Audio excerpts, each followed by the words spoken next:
одеднаш одекна сета таа вест дека сме светски шампиони, на некој начин бевме воодушевени од самото тоа, па е полека се смирува страста и еуфоријата, но се уште чувството е феноменално.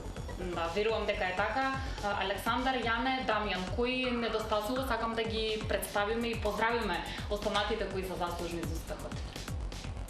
Па да, недостасуваат Павле и Кристијан. Тие се исто едни од репрезентативците со кои учествувавме на светското првенство, поточно познати како Стайлс и Фодор.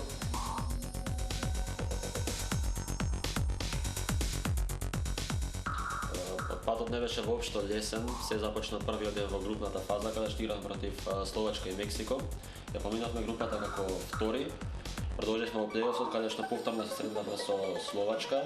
Тој пат ги победивме за разлика од групната фаза. Потоа следуваше нов меч против Косово, кој исто така добивме прилично лесно 2-0. После тоа игравме против Романија, на прв кој за жал кој изгубивме, но поради тоа што беше форматот беше Double Elimination, не испаднавме, имавме нова шанса. След например беше против Украина, кој што беше наш најтежок.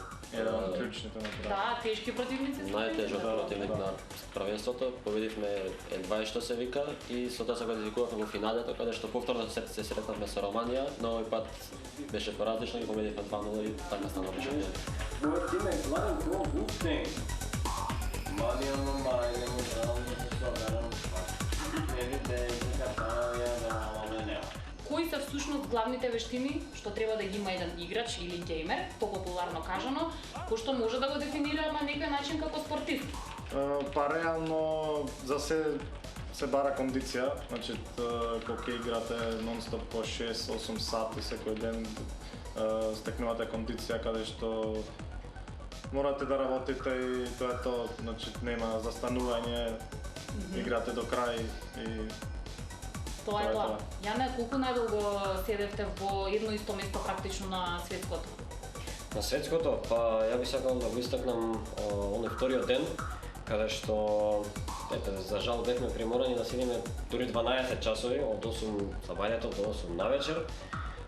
Доста исцрпувачки ден, но одлучивме да се избориме до крај. Најс! тоа е тоа. Гледам позади џунгла. Имавте премија, мора да споменам, висока од $10,000. Вакви премии се уште нема во голем дел од другите спортови.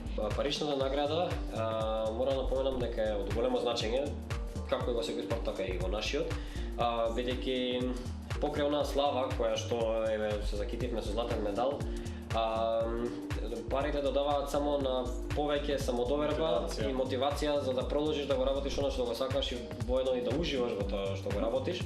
Поред мене, јас искрено би ги насочил парите исто во подобрувањето на опремата, на некои работи кои што ни се потребни за исто подобрување на индивидуалната игра, на крајот на помош на најблиските и тоа е тоа.